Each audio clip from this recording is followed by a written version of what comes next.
Assalamu alaikum wa rahmatullahi wa barakatuh, wapendwa na wapenzi wa Khalifa Sheikh Saleh Makarama. Leo ni siku nyingine ambayo kwayo inabidi tumshukuru sana Allah tabaraka wa taala, kwa sababu nakwenda kugusa nafsi za watu wengi, nyoyo za watu wengi juu ya hatari na jambo kubwa linalohusiana na hasadi.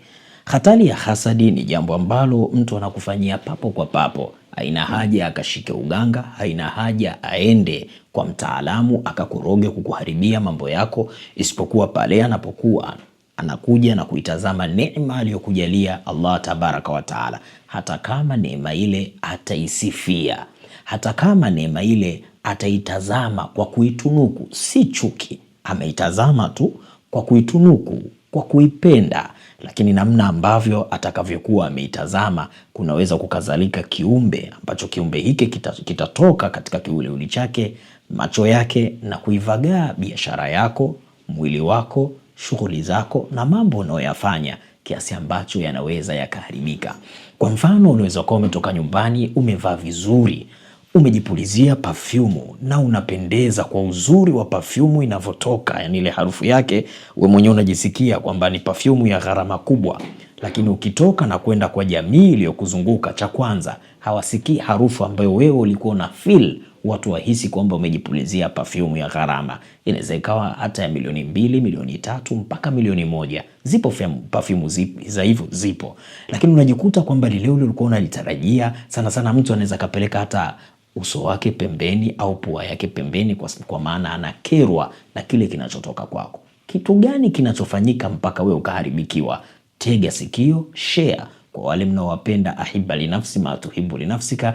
Kheri kubwa utaweza kuipata, na Mwenyezi Mungu atakufanya wepesi uweze kuepukana na swala zima la hasad au kijicho. Ikhwani, ndugu zangu wapendwa kwa ajili ya Allah tabaraka wa taala, unaweza kuwa na biashara yako nzuri, ambapo mwanzo ulikuwa ukifanya na biashara watu walikuwa wanakuja dukani wananunua, lakini siku moja miongoni mwa masiku alikuja nduguyo, rafiki yako, jamaa yako, akawa anaisifia ile biashara huku anaikamata na kushika, na hapo ndio ilipokuwa mwanzo wa biashara yako kuharibika na mambo yako yakafa moja kwa moja. Lakini pia vile vile unaweza kuwa na kipando chako kizuri, umenunua gari yako mashaallah, lakini baada ya kufika kwa jamaa yako, rafiki yako, na kuitazama gari ile, akaingia mpaka ndani, akashuka, akaitazama na vitu mfano hivyo. Baada ya kushuka tu gari hiyo, baada ya kuitoa pale, basi ikawa unabadilisha gereji kila siku, gereji hii. Sasa ni bora iwe gari ya kutembelea kuliko kuwa gari ya biashara. Yani ndo gari ambayo labda unapakia abiria kuwatoa sehemu moja kuwapeleka sehemu nyingine. Ikishapigwa hasadi, shekhe, utatafuta mafundi, wataitengeneza, itapona, ikirudi nyumbani inatokea tatizo jingine la hatari kubwa ambalo litafanya fedha yako iweze kupukutika. Al-ainu, kijicho au hasadi, kama kungekuwa kuna kitu kinaweza kuzidi kudura ya Allah tabaraka wa taala, basi kijicho au hasadi kingeweza kikazidi kudura ya Allah tabaraka wa taala. Na haya ni maneno anayosema Habibuna al-Mustafa Sayyiduna Muhammadin sallallahu alayhi wasallam. Haya niliyotangulia kuyasema. Kwa hakuna kitu hatari katika maisha ya mwanadamu cha kuogofya, cha kukiogopa kama hasadi zilizopo kwa walimwengu.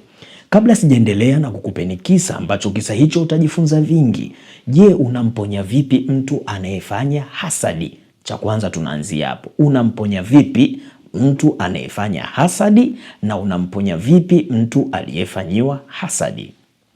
Cha kwanza kabisa ameeleza mtume wetu Muhammadin sallallahu alayhi wasallam, alhabibu alladhi turja shafa'ata likulli hawlin min alahwali muqtahimi, rasulullah faqa nabiyina fi khalqi wa fi khuluqi wa lam yudanuhu fi ilmi wala qalami. Anatueleza mtume wetu Muhammadin sallallahu alayhi wasallam kumtibu mtu anayefanya hasadi. Ukishajua katika familia yenu fulani ndo hasidi mkubwa, anapromosha maisha yenu bila ye mwenyewe kujua, au anajua. Maana kuna mwingine ni fundi, anaweza kawa anasema mimi nikisema gala kwangu linakuwa.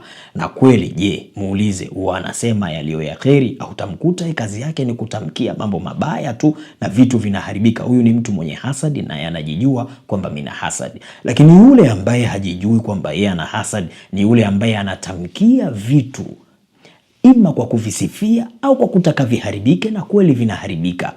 Ikhwani, ndugu zangu Waislamu, vizia yule mtu amelala kitandani chini, lakini awe amelala. Kokote utakaposimama kwa staili yoyote, si lazima tuelekee kibla. Popote tutakapokuwa umeelekea, basi mswalie swala ya maiti vile vile. Na ukifika pale ambapo unapotakiwa kumrehemu maiti, basi mrehemu yule aliyoko hai pale aliyelala. Vile vile unasema mpaka Mwenyezi Mungu akuepusheni na fitina zake baada ya kuondoka kwake yeye, isiwe shari kwenu nyinyi. Yoni kama unavyomswalia maiti ndivyo unamswalia. Ukibahatika kutoa salamu ukiwa salama, hajashtuka, basi yule ndio unakuwa umemnusuru, hawezi kumhusudu tena mtu mwingine. Sasa hatari iko hapa, ndugu yako au wewe ndio hasidi mkubwa. Unashangaa unapokuwa umelala, unashtuka unamuona ndugu yako anakuswalia swala ya maiti. Vipi vurugu lake? Vipi vita yake itakavyokuwa? Tujihadhari katika hayo. Lakini hakuna jambo baya kama hasad, kama husda. Na ndio maana unaweza kujikuta watu wengi wanatumia dawa mbalimbali, lakini hawafikii malengo ya uponyaji, kwa sababu anatibiwa labda ana kitu kinachoitwa al-inkisi. Anatibiwa kwa sababu labda kuna nuksi ambayo tayari imekwisha kumvaa, au kuna sheitani mchafu, au kuna hao majini mahaba ambao wao asili yao huwa wanafanya kuleta ile yufarriquna baina almar'i wa zawji, na kuleta nuksi pale unapoota unashiriki tendo la ndoa usingizini. Imani uchawi unaoitwa shuudha au shaabadha, au itakuwa ni sheitani aina 19 za majini mahaba. Pale atakapokuwa akishiriki na wewe, basi anakutengenezea nuksi kubwa sana. Sasa hasadi ni zaidi ya hizi nuksi. Hasadi ni sawasawa na mtu umekaa, alafu pale ulipokaa umevaa nguo yako nyeupe maridhawa, alafu katika nguo yako watu jamii iliyokuzunguka wanakuona katika nguo yako wanatembea wale wadudu wanaitwa kunguni. Kunguni automatically tu ni wachafu. Yani kunguni ni wachafu, ni wadudu wachafu wasofaa. Sasa wale kunguni mtu atakuogopa kukusogelea karibu. Tazama na kupeni mfano huu. Yani kunguni moja kwa moja anapoonekana kwako, basi wewe una asili ya uchafu, au tokako ni pachafu. Sasa kinachofanya juu ya hasadi ni kunguni, lakini haitoshi tu, inamuulia yule kunguni katika ile nguo, plus nguo yako kuchafuka, plus kuonekana ni kunguni, lakini harufu inayotoka kwenye ile nguo kunguni anavonuka, basi wewe unakuwa ni zaidi ya kunguni kwa yale utakaoyaendea. Perfume yako nzuri lakini unanuka. Wewe ni mzuri hauolewi. Ndio maana ukajikuta mabinti wengi wanatangatanga katika ulimwengu hawajapata ndoa. Na mimi nasema hivi, kwa kila ambaye anahitaji kupata mume sahihi katika maisha yake, njoo katika kituo chetu. Namba ni hizo hapo. Alama ya kujumlisha 255658914771 ni namba ambayo inapatikana kawaida pamoja na WhatsApp. Lakini pia namba yetu nyingine ambayo unaweza ukapiga ni alama ya kujumlisha 255 740458054 ni namba unaweza ukapiga WhatsApp na kawaida, au tufikie katika kituo chetu kilichopo Kigamboni, Kisota, majumba ya Wachina. Ukishavuka pale feli mbele utakuta kuna pacha mbili. Nenda ya kulia mbele kidogo utaona mkono wa kushoto kuna bajaji nyingi zimepaki.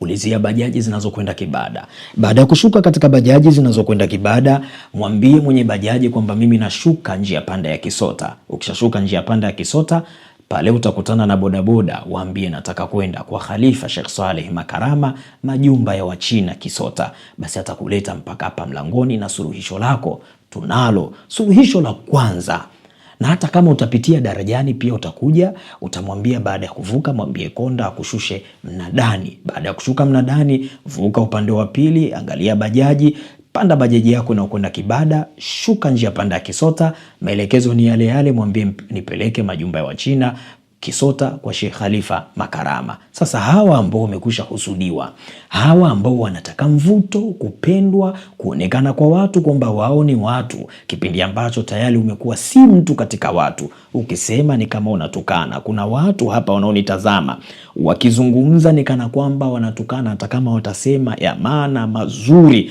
ambayo yani kuwafaa watu, lakini watu watayapuuza kwa sababu ya muonekano wako wewe sio mzuri. Tamko lako linakuwa ni kama kufokea watu na si kuzungumza. Lakini kama vile vile wale ambao wao hawaonekani, wametengwa, hawana ndugu, hawana jamaa, japokuwa na mtitiri wa watu, si kwa sababu tu una nuksi. Kwa nini wangapi ambao hawana wamewekwa kuwa viongozi kati ya watu waliokuwa navyo? Kwa nini wewe ufike mahala watu 6-7 wachaguliwe, wewe ubaki? Una hasadi, na hasadi inaua. Unaweza ukafa kupitia hasadi. Sasa na vitu vitatu ambavyo nimekuleteni hivi ni vitu mujarrabu, muaddabu sana. Cha kwanza na haya mafuta. Haya mafuta ndani yake kuna mti. Huu mti unavyoona humu ndani una maana kubwa kuwepo kwenye haya mafuta. Haya ni mafuta yaliyokamwa kupitia hivi vitu viwili, maana kuna dawa ya unga na kuna dawa nyingine ipo kwenye kichupa kidogo. Sasa tunaanza kuelezea haya mafuta. Haya mafuta kazi yake utakuwa unatumia kujipaka, na kujipaka kwake unajipaka ni asubuhi ya kweli. Usisubiri jua mpaka limekuwa kali, hapana. Jitahidi kuwa unaamka mapema. Baada ya kuamka mapema, ikiwezekana hata jua halijachomoza, lakini kama litachomoza basi iwe ni nyakati zile za dhuha. Wakati wa dhuha jipake haya mafuta, tena jipake kwa kulombokeza, kwa kusema Mungu nijalie muonekano wangu uwe ni mfano wa jua linaloangazia katika anga lake. Ili dunia iweze kwenda na kusonga inategemea jua. Ili mimea iweze kutoka na kuchipua inategemea jua. Ili mwanadamu atoke step by step, kutoka hatua moja kwenda hatua nyingine, anahitajia jua. Jua ni lishe bora kwa kila kiumbe kilichopo hai.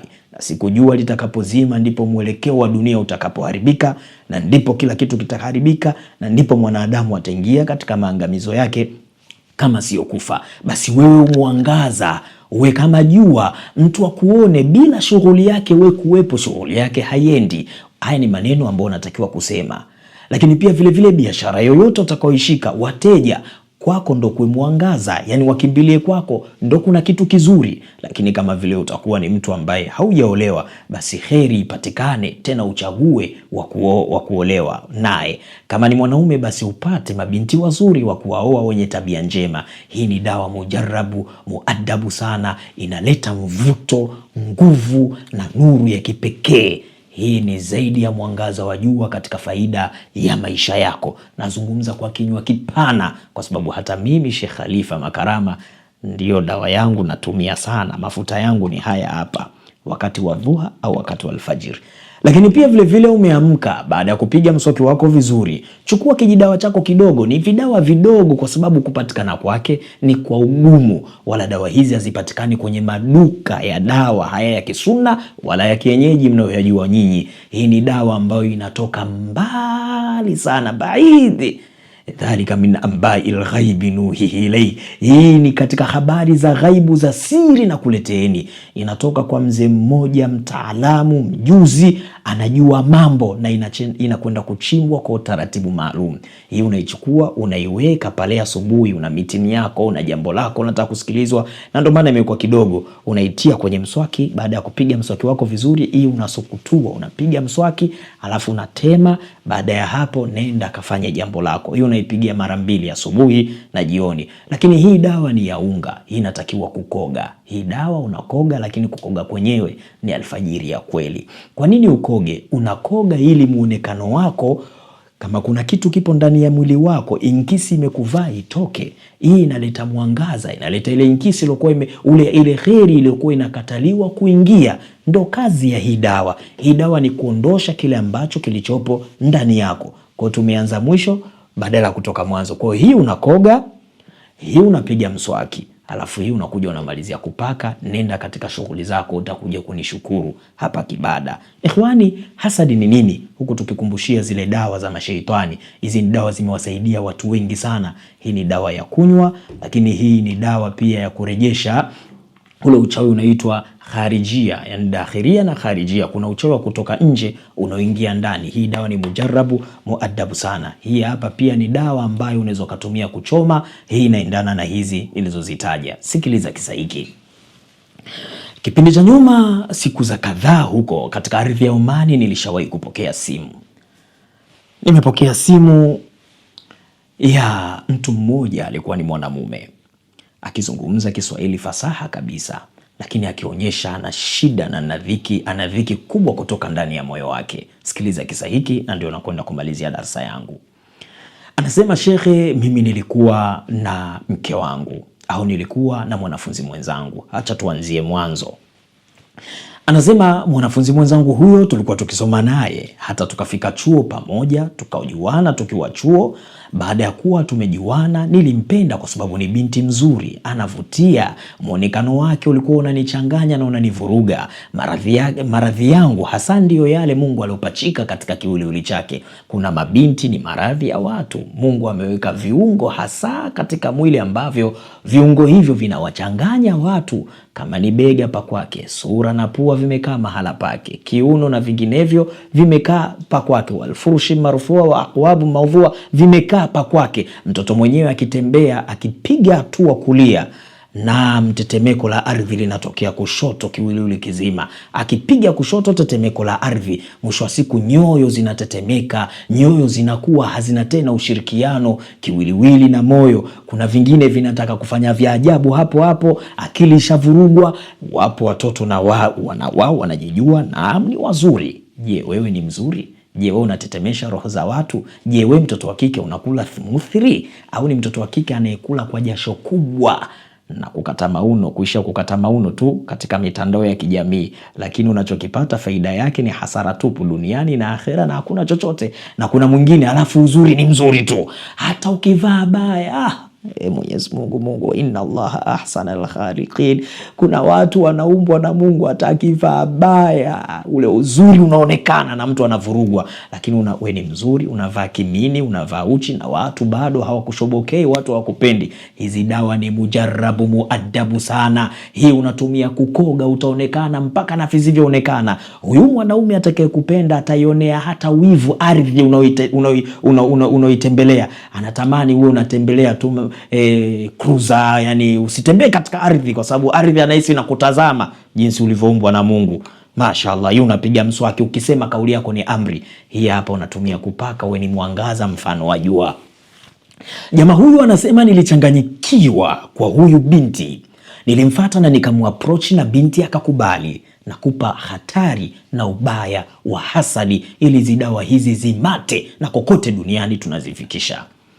Anasema nilimapproach na kumbe yule kijana, yule binti alivyonitazama namna ninavyozungumza naye akajikuta akajaa. Japokuwa aliniacha siku kadhaa anisumbue, ni kawaida ya watoto wa kike, lakini mwisho wa siku alikuja kukubali.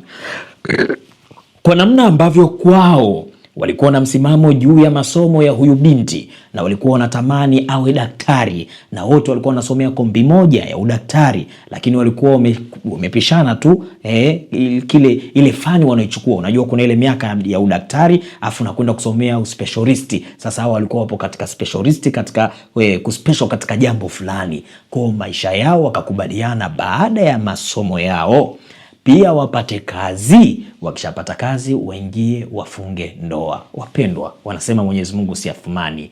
Allah alijalia wakasoma salama, wakamaliza salama, wakamaliza yani baada ya kumaliza wote wakapata kazi tena nzuri. Unamjua daktari bana, tena daktari katika specialist walizokuwa wamezichukua wao wakawa wanahitajika, mshahara ulikuwa mnono. Mupata hii picha, kwa mwanaume pesa inaingia, kwa mtoto wa kike pesa inaingia. Sayajalullahu ba'da al-usri yusra. Mungu alijalia maisha yao kuwa mepesi baada ya dhiki. Swala lao likawa sasa limewekwa mezani, ni lazima hawa watu wawili waoane. Basi posa ikapelekwa.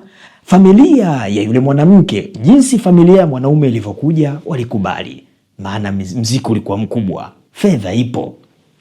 Lakini pia vile vile tena wajipea na muda kama miaka 3-4 hapo ili riziki ifanyaje ingie. Riziki ikaingia, wapendwa, kwa ajili ya Allah tabaraka wa taala ikaandaliwa sherehe. Shughuli zilifanyika za mahali, gumzo likawa katika ardhi ya Maskati, familia fulani na fulani wanaoana, pesa inamwagwa. Mwanadamu ana sherehe 3 tu: kuzawa kwake, kuoa na harusi ni ile ya mwanzo. Ndio maana zile zingine zinakuaga majaka tu, mnazoana Al-Fatiha. Umebebwa sasa, wewe umebebwa, umezolewa kwa Al-Fatiha. Au watu waliruka madebe wakashangilia wakafurahi. Furaha ya harusi, wawili wakipendana wataishi kwa nafasi huku wakiridhiana. Muache na mikosi kukaa kuwatilia nuksi na hasadi. Wewe harusi yako imepitaje mamangu? Hawa ilikuwa harusi. Nisikilize mimi Makarama, watu walijiandaa. Sasa mnajua kina mama huwa wana mambo mengi. Hapa ndo nakwenda kumalizia. Kina mama wana mambo mengi, wakaandaa shughuli ya kumuaga mtoto wao.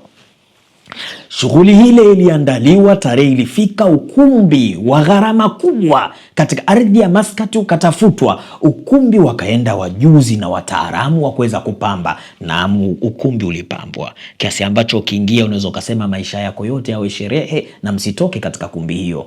Mtoto wa kike akaenda saluni. Baada ya kwenda saluni, anawaambia katika wale wapambaji zaidi ya 10 wamemzunguka, anawaambia mnataka pesa? Sema tunataka pesa. Anasema kama mnataka pesa basi nipambeni kiasi ambacho nikijitazama mimi mwenyewe nipotee. Na wakasema tutakupamba. Basi walimpamba. Wakimpamba anajitazama kwenye kioo, anasema bado sijapotea, najiona mimi fulani, najijua.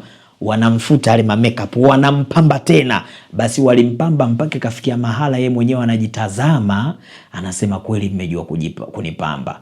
Mimi haswa ndio binti ambaye nilitakiwa niolewe. Kapambwa vizuri, ukiunganisha na gauni alilovaa, ukiunganisha na vito vya dhahabu ambavyo alivyokuwa navyo. Ndio maana tunasisitizwa sana tuwanunulie wake zetu vito vya dhahabu ili viuno vyao viwe vyepesi, vilainike. So mtoto wa kike ana kiuno kama stimu, hata ijulikani anakwenda wapi, kushoto kulia. Nunulie mkeo dhahabu tena ya kiunoni, msikimbilie macheni eti watu wamuone. Piga ya kiuno 2, 3, 4, 5. Akipita hivyo mwenyewe unasema ya Allah, la haula wala quwwata illa billahi al-aliyul azim. Mkeo lakini mashaallah. Ikhwani, ndugu zangu Waislamu, mtoto wa kike anaingia katika ukumbi, watu wote wamesimama.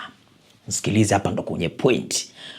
Watu wamesimama, wanawake watupu. Mtoto wa kike anaingia, wameweka zile ngoma zao, kasida zao, anacheza mtoto wa watu, anakwenda taratibu kwenye altare waliokuwa wamempangia akakae. Watu wote wamemzunguka, wanamtazama, wanamkaribisha kwa vigeregere. Binti akasogea mpaka akafika pale alipopangiwa aende akakae. Binti alipogeuka kuwatazama watu, pale watu wanaimba, wanamuona yule binti anapiga kelele. Sauti ya mziki ambao ulikuwa ukipiga ilifanya wale watu wasisikie kile ambacho yule binti anakisema nini. Wanamuona kama mtu anazozomoka, na yule binti alivyoona kwamba sieleweki, watu hawajanielewa, ilibidi asambaze vyote vilivyopo katika meza. Ndipo mziki ulipozimwa, watu wakanyamaza, harusi imeingia dosari. Anapiga kelele, anasema mama sioni, naona kiza. Mama mtu akachachamaa, akasema atoki mtu. Hapa alipatia, atoki mtu mpaka mwanangu apone. Siku yako ya ndoa unaweza ukafungwa usizae, kwa sababu hapo kunatumika uchao unaitwa sihirul marsud au hasadi. Ndio vitu vipekee vinavyopigwa hapa. Lakini pia vile siku unafungua biashara au wakati unauza sana na vitu mfano wa hivyo, kipindi umejipamba, unavutia, muonekano wako ni mzuri kwa jamii na ukutazama, pale ndo mtu anapiga kiasi ambacho hawezi kuvaa kama vile, ndo anakupiga. Hapa kuna utaalamu, na ndio maana nikakuleteni bana. Hii hapa inaondosha hasadi, kakoge. Na wakati unakoga, wallah wa billah, nimekaa hapa, utasikia kama una sheitani wa hasadi katika mwili wako. Kama kuna kijicho utasikia vibrate na shoti kubwa inakupiga. Lakini dawa hii ilivyokuwa ya hatari, wakati unaichukua, nafsi inaweza kuwa inakuambia usichukue. Hapo ndo pa kungangania, chukua. Nafsi inaweza kuambia hapana, umetumia dawa nyingi. Hapo ndo pa kupigania kuja kuichukua. Kwa sababu gani? Kinachozungumza sio wewe, kinachozungumza kilichopo ndani yako, kinataka kutolewa. Hii dawa ni hatari. Ukikwenda kukoga, mtashusha komenti, mtatutumia meseji, utahisi kama shoti na kupiga. Usiogope, koga, ndo tatizo linakwenda kutoka. Ukipiga hii mswaki wewe mwenyewe utajisikia mwanadamu. Ukisema unajisikia kumbe na mimi nasema, unaona unagonga pointi tu, kuna nguvu ya ziada inakusukuma katika hilo. Tumia kupaka hii dawa. Hii dawa itakufanya wewe mwangaza zaidi ya mwangaza wa jua ambao ulimwengu mzima unatembea, masayari yote yanatembea kwa ajili ya jua. Wewe watu watatembea kupitia maisha yako, na wale ambao walikuwa na kisimati, walikuwa na mambo mazuri. Hii ni dawa hatari, mujarabu sana, muadabu sana. Yule binti mama mtu akasema hatoki mtu hapa mpaka mwanangu apone. Hapa alipatia kwamba ilitakiwa watu wote waletwe maji, wachukue udhu, wanawe, mtoto anawishwe ndo angerejea katika hali yake. Tena kuna taratibu za kuchukua udhu. Mkono usitoke hivi na utaratibu tutakuja kuonyesha. Lakini baada ya hapo akapigiwa simu wanaume na wenyewe tunajifanyaga wajuaji kweli. Kuna muda daktari hawezi. Yaani kuna muda wale madaktari wa hospitali wanaweza kukwambia bana, nendeni tafuteni mashehe kwa imani yako, nendeni mkaombe, ndo wanakuja kwetu sisi sasa. Hapo sasa ndo unakutana na vyombo vya maana kabisa, unarejea katika hali yako. Kuna maradhi sio ya hospitali. Jamaa anasema mimi ni daktari, mke wangu ni daktari, tuna kazi, mahospitali yetu ni makubwa, sherehe iendelee, tutamtibu. Sherehe ikapita, ndoa ikafungwa. Walihangaika kwenye dunia kuliko unavyofikiri wewe. Jamani, hasadi ipo. Mtu anaweza kukuua kutokana na hasadi. Mtu anaweza kukupiga hasadi ukaona waza kujiunga. Kuna mtu anakuwa anapata kitu kinachoitwa nafithi, lakini nafithi inatokana na hasadi. Yaani kila ukikaa hivi unawaza ukajiue tu. Kila ukikaa hivi unatamani kama kujinyonga tu kwa sababu ya mchongo, maisha imekukalia vibaya. Kuna bwana mmoja anaitwa Al-Asma'i. Al-Asma'i anatuhadithia, anasema siku moja aliwaijia mtu. Yule mtu akawa anahitaji maji ya kunywa, wao wakampa maziwa. Yule mtu baada ya kuyanywa yale maziwa akasikia radha na krimu hajapatapo kuisikia wala kuihisi katika maisha yake. Akauliza, jamani, haya maziwa ni ya ng'ombe au ya nini? Akawambia ndio, ni maziwa ya ng'ombe. Akauliza, ni ng'ombe gani huyo anaitwa maziwa matamu kama hizi? Nataka nimuone. Kuna mijitu inataka kujua kila unachokifanya usimpeleke. Kuna mtu anataka siri ya mambo yako, nyamanza. Ikhwani, ndugu zangu Waislamu, yule bwana alichokifanya, wakamchukua wakampeleka kwa yule ng'ombe aliyetoa yale maziwa aliyokunywa. Alipofika pale akamwambia kwamba unaona yule ng'ombe, huyu ng'ombe huyu hapa ndiye aliyetoa hayo maziwa uloyanywa, lakini huyu ng'ombe kazaliwa na mama yake yule pale. Yule jamaa baada ya kutazama wale ng'ombe, basi yule bwana kwanza alisi miale ya mioto inatoka katika macho yake. Ndugu zangu, usione haya macho yamepishana gredi. Unapokaa na mtu hivi mnavozungumza, kuweni na tahadhari. Kuna watu wana hasadi, macho yao yanamemetuka, ni mfano wa gredi za umeme. Kuna watu zinapishana zile watisi zake tu. Kuna mwingine 300,000, kuna mwingine 10,000, kuna mwingine 500. Inategemea na ukubwa wa jinsi atakavyo kuhasidi na kuhusudu. Anasema alisi joto linatoka katika mwili wake. Ghafla wale ng'ombe wakaanza kupapatika kama mtu mwenye degedege, wakadondoka chini wakafa. Jamaa Al-Asma'i na wengine wanamzunguka, wanasema vipi wewe? Mbona baada ya kutazama? Sema mimi mwenyewe nimeshangaa, nimewatazama hawa kwa kuwapenda, lakini nashangaa kuna nguvu imenitoka. Ndo haya nayoyaona. Kwa kama mtu anaweza akaua ng'ombe, mtu akaua biashara, mtu akaua kazi, kwa hasadi, vipi anashindwa kukudhuru wewe? Ikhwani, ndugu zangu Waislamu, wamehangaika maisha yao yote, wamekwenda kwenye mahospitali mpaka wakakata tamaa. Bahati nzuri wanaona namba zetu, hiyo 771 mwisho na hiyo 54 mwisho. Yule bwana ndo ananipigia na ananiambia, shekhe, sasa nimekuja kwako, naomba unisaidie juu ya tatizo hili. Nikamwambia, shekhe wangu, sikiliza, hapo kuna mambo 1, 2, 3, 4, 5 kwa sababu ni jambo la muda mrefu, lakini kuna dawa kadhaa ambazo natakiwa nikutumie katika ardhi ya Omani, na kipindi hicho kusafirisha dawa kwenda Omani mpaka sasa hivi shughuli yenyewe ni pevu, dawa zifike Omani. Akaniambia, shekhe, kusafirisha dawa itakuwa ni mtihani, lakini pia amehangaika sana. Unajua nikwambieni kitu, wewe hujui utaponea wapi. Ushakunywa madawa, ushahangaika huko, hujui dawa gani itakao kuponya. Wanasema kwamba limekushinda hili, jaribu lile mpaka utafikia kwenye mafanikio, kwa sababu tiba ni ibada, na ni ibada ngumu sana kuliko zinginezo. Kwa muombe Allah tabaraka wa taala, Mwenyezi Mungu atakufanyia wepesi. Lakini hizi dawa naziamini. Hii ya kukoga itapiga shoti pale unapokoga kama una inkisi kweli. Hii hapa utapiga mswaki, lakini hii hapa dawa utatumia kupaka, na zote zinakwenda kwa pamoja, ni dozi iliyokuwa pamoja. Hii tu haina stika yake, lakini itakuwa na stika, na haya mafuta atakuwa na stika yake, utapata na maelekezo yake. Ikhwani, ndugu zangu Waislamu, nikawaambia sikilizeni, ili huyo mtu aweze kupona, ili aweze kukaa sawa, kwa sababu mmeshindwa. Siku atakayekufa aliyemfanyia hasadi huyo mtu ataona yule bwana akahisi kama masihara. Bana shekhe, sawa, akakata simu. Nimekaa miaka 4. Siku moja napokea simu, namba ya Omani. Mimi nishasahau tena kwamba wao wanaonipigia ni nani. Napokea, nasikia makelele, shekhe. Anasema Kiarabu, shekhe, ulisema kweli, we ni mkweli shekhe. Najuta nimemweka mke wangu miaka 4 kipofu. Ningekuona shekhe wangu, labda mke wangu angekuwa anaona leo na kazi yake angeendelea nayo, kwa sababu shekhe kazi yake ilibidi aache. Elimu imekwenda kulala kwa jitu moja tu linakufanyia hasadi. Wallahi wa billahi, umesoma miaka yote unahangaika na vyeti, kumbe kuna mtu mmoja tu amekuwa soma usomavyo utafaulu vizuri, kazi upati. Fanya biashara, weka pesa, utambulia madeni. Ufanyavyo utamaliza wanaume, utambulia maradhi. Kuolewa huolewi, au utaolewa na utaachika. Mtu anakuwa hivyo, mtu anakufanyia hasadi na jitu wala alisemi mashaallah katika jambo lako, mtu anazidi tu kukandamiza. Ikhwani, ndugu zangu Waislamu, nawaambia sasa, sawa, unasema hayo nikumbushe. Ndio yule bwana ananikumbusha. Baada ya kunikumbusha nikamwambia sasa kitu gani kimetokea? Ananiambia, shehe, leo wakati najiandaa kwenda kazini, nipo na kunywa chai, mke wangu nimemwacha chumbani, nikanasikia mlango wa chumbani unafunguliwa, nikajua ni mke wangu. Najua unaweza kukaa katika nyumba yako, ile milango inapofunguka, kama ni wa sebleni, kama ni wa chumbani, zile bawaba unakuwa unazisikia zinavulia. Nikajua mke wangu anashuka. Lakini tayari kaishazoea hali ya yeye kuwa kipofu. Ina maana anaweza kawa anashuka kwa zile hatua, maana ni nyumba ya ghorofa. Kaishazoea. Mwanzo alikuwa anashikwa mkono, lakini sasa hivi anashuka mwenyewe mpaka chini. Anasema ghafla nikasikia kishindo kikubwa. Yani mke wangu kaporomoka kwenye ngazi mpaka chini. Tukamkimbilia mimi na mdogo wake, maana nilikuwa nakaa na shemeji yangu ili aweze kumsaidia dada yake baadhi ya mambo, na wafanyakazi walioko pale ndani kwenda kumwagia maji. Yule dada anafumbua macho.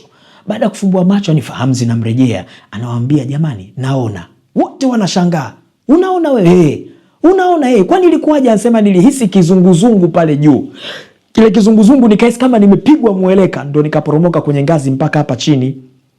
Kizunguzungu unaweza kuhisi hata kama ni kipofu, ujue unahisi kabisa ardhi inacheza. Kwa alivyoanguka chini, walivyomwagia maji, ndo fahamu nguvu ya hasadi inavyotoka si jambo dogo. Na ndio maana nasema hii dawa ukikoga utahisi kama shoti, mwili unajisoa au nafsi itakuwa nzito, usirudie tena kuioga, lakini ikoge ndo unakwenda kufanikiwa na mambo yako yatakwenda kufunguka. Yule binti anasema, shekhe, naona. Anamwambia mume wake, mume wangu naona. Mwanaume anamuuliza, nimevaaje? Anamtajia nguo. Huyu nani yako? Dada yako? Dada yangu. Huyu nani? Mfanyakazi wetu. Ghafla pale simu inapigwa. Simu kupigwa, kucheki namba ni namba ya shemeji yake mwingine wa kiume. Ikabidi apokee, ampe taarifa nzuri. Taarifa mbaya na nzuri zinagongana. Ikhwani, ndugu zangu Waislamu, simu inapigwa na yuko rodi speaker, anasema, shemeji, dada yako kaona. Shemeji mtu anamwambia achana na habari za kuona. Mama sasa hivi amepata ataki ya maana. Tupo kwenye gari tunamkimbiza hospitali, tuko kwenye ambulance tunamkimbiza hospitali. Huyu dada mtu akaropoka akasema, hebu muangalie mama vizuri, yuko hai. Jamaa anamtazama mama yake kule, anashauriana na wale madaktari ambao ni wasaidizi wanatoa huduma ya kwanza, wanasema huyu kaishaisha. Kisimu inakatwa, msiba umetokea. Kupona kwa mwanamke, kupona kwa mtoto, mama ikamchukua akaondoka ulimwenguni. Hii tunazungumza vipi? Huyu mama alimuhusudu mtoto wake. Alimuhusudu vipi? Baada ya msiba kuwa umekwisha, walijuaje kwamba yale maneno yangu yalithibitika? Ni siku ya shughuli. Huyu mama alisikika anasifu, na aliyemsikia ni rafiki yake, anasema, kuzaa wazae, ila mimi nimetoa chombo. Tazama mwanangu alivyopendeza, tazama siku yake hii. Na alivyotamka maneno yale, ndo mtoto pale anapigwa na shoti, mtoto pale anapatwa kipofu. Mtoto baada ya hapo ni miaka 4 akapigwa kwa hasadi iliyotoka kwa mama yake mzazi. Mama mzazi anaweza kukuhusudu, baba mzazi anaweza kukuhusudu, dada yako katika kila neema, na anaweza kukuhusudu hata kwa kukisifia kitu. Ndio maana Mtume wetu Muhammad sallallahu alaihi wasallam akatuelekeza, kabla hujamsifu mtu au watu, sema mashaallah, umependeza. Ile mashaallah inalinda hasadi ulionayo katika mwili wako. Ni wangapi mnasifiwa na hakuna mashaallah? Unajua umeathirika kiasi gani? Hizi dawa ni mujarabu, muadabu sana. Lakini pia utakapokuja kwetu kuna adhkari nitakupa. adhkari inayoendana na wewe. Wakati unatumia hii dawa ya kupaka, licha ya manuizi utakayoyasema, utahitaji hiyo adhkari, hutonisahau mpaka unakufa. Lithamini jambo na jambo litakuthamini. Thamini dawa hii, inaondosha hasadi na nuksi. Dawa hii itakufanya kinywa chako kiwe tahara kwa kila unayosema na pawa ya mazungumzo. Lakini dawa hii ndani na kijimti. Hichi kijimti kina nini? Hii mti unaitwa nuru ala nur. Darasa linalokuja kazi yangu ni kuelezea mti. Mti wenyewe peke yake ukiuchukua ukauloweka kwenye maji, cha kwanza unatoa maua na unachanua kiasi ambacho hujapata hapo duniani, lakini pia unaweza ukautumia kukoga. Sasa kuwepo humu sio miti yenu mlioizoea, huu ni mti mwingine, huu kadogo hapo mashaallah kanaelea, ndo kanatengeneza hii dawa. Mwenyezi Mungu akujalieni kila la kheri, akupeni badala duniani na kesho kiyama. Rabbana innana sami'na munadiya yunadi lil imani اللهم صل على سيدنا محمد في الأولين وفي الآخرين وفي كل وقت وحين. اللهم كما آمنا به ولم نرى فلا تفرق بيننا وبينه حتى تدخلنا مدخرا. وصلى الله على سيدنا محمد وآله وأصحابه وسلم بفضل سبحان ربك رب العزة عما يصفون وسلام على المرسلين والحمد لله رب العالمين.